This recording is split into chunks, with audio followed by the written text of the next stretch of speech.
teñen ese outro aspecto preocupante nunha democracia que é algo que, bueno, sufrimos, entre aspas, na campaña electoral, isto de que o presidente da Xunta, segundo a donde iba, anunciaba de se nós gobernamos, imos facer.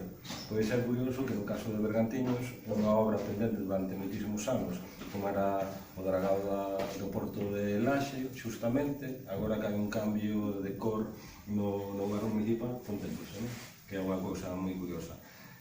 E, bueno, no ámbito da comarca, nos introduciremos un bo bloque de enmendas, porque cuestións pendentes dende hai moitos anos siguen desaparecidas do proxecto de orzamentos, cuestións fundamentais para o desenvolvemento de concellos desta comarca. Unha primeira valoración, e creo que na última tamén, por desgracia, creemos que estamos diante dun proxecto esgotado cus orzamentos que, bueno, que despois, además, ao final, queda a mitad sin invertir, e queda po ano que ven outra vez para presumir e para facer propaganda, que é o que máis invirten, e creo que este país é un país de propaganda, por desgracia. Siguen os recortes sanitarios, aí non se move nada, eles siguen manexando uns números que son os que esgrimen públicamente que non cadran coa realidade. Temos un problema moi gordo, que é o problema a debacle industrial que estamos sufrindo, a perda de postos de traballo que xa sufrimos e que están na picota, e que non hai ningunha partida para eso. Baste, podemos nombrar Ferroatlántica, Alcoa, Endesa. E os orzamentos da Xunta de Galicia, a previsión orzamentaria, ao fin e ao cabo un orzamento non deixa de ser unha previsión, non?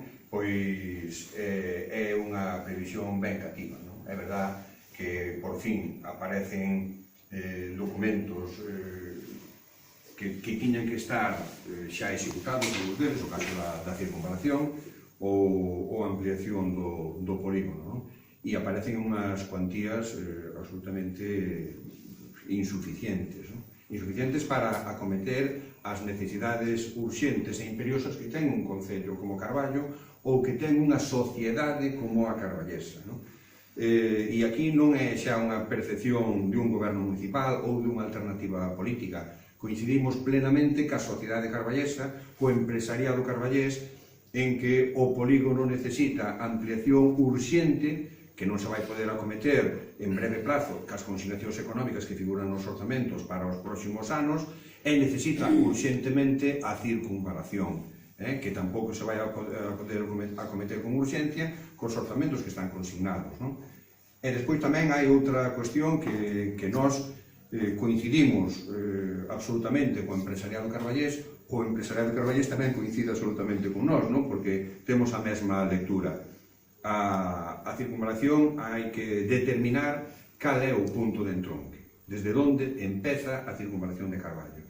E nós non temos ningunha dúbida que a absoluta prioridade, a urxencia, a necesidade, por todo tipo de indicadores que avaliemos, desde a mobilidade, desde a seguridade, desde o tráfico urbano, desde cuestións que afectan a comunidades educativas, tanto de infantil, de primaria, como de preinfantil nos primeiros anos da súa escolarización, as instalacións deportivas, esa infraestructura tan absolutamente necesaria e urxente ten que empezar no polígono industrial de Bertoa, na rotonda da comarcal 552, e enlazar ca estrada de Santiago. E aínda hoxe a Xunta non revelou de maneira definitiva por onde tería previsto iniciar esa primeira fase.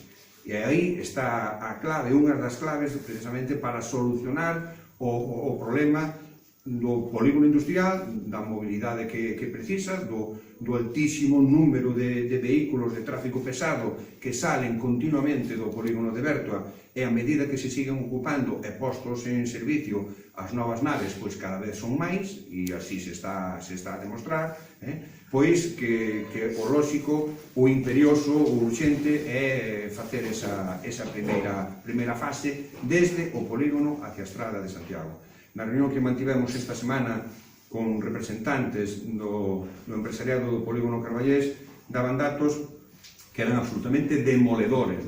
Unha soa empresa pode mover, si formalizan algún dos contratos para o que ten efeito oferta, máis de 100 camións cada día pola zona urbana da zona escolar. Unha única empresa, non? Que iso é impensable que este continuamente circulando pola malla urbana. E iso xa vai a ser irremediable no ano 2020, porque é evidente que para o 2020 non vai a estar rematada a circunvalación, pero que sí tiña que haber un maior compromiso por parte da Xunta de Galicia, por parte da Consellería e por parte de quen goberna, non, a Xunta que ten a responsabilidade de goberno, por parte do Partido Popular, non, cos veciños e veciñas de Bergantiños, porque non está a ser así, non? E iso é o que estamos a padecer e é o que estamos a ver. E despois tamén estamos vendo como estes días mesmo a propia Consellería de Infraestructuras está a demandar, non, de outras administracións, en este caso do Estado, a gratuidade de determinados tramos da AG55. Hai que decir claramente que a peaxe na AG55 foi unha imposición do Partido Popular no seu momento.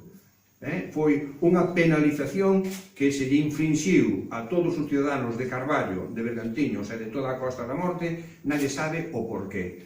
Porque despois de aplicar peaxe en esta AG55, seguíronse construindo autoestradas e autovías libres de peaxe. E exemplos temos varios. Co cal, non é que a partir de aquel momento fora un punto cero e que nos tocou a nós ser pioneiros en esa desgraciada decisión, non? Sino que despois disso incluso se agravou o insulto, non? E iso é o que a xente tamén ten que percibir e tamén ten que valorar. E depois tamén, falando de orzamentos e volvendo ao documento contable, pois seguimos botando en falta asignacións económicas para compromisos que xa había por parte da Xunta de Galicia no ano 2009 e que tamén están desaparecidos, como é o caso do abastecemento de auga á zona da costa de Carballo, que tanta necesidade é en un momento en que o ciclo da auga pasou a ser unha absoluta prioridade para todos, pero tamén unha preocupación permanente para a veciñanza desas zonas que ven que cada ano teñen máis problema de un ben tan básico como é o abastecemento de auga e que polas súas villas circule o líquido que todos xa temos absoluta dependencia dele, non?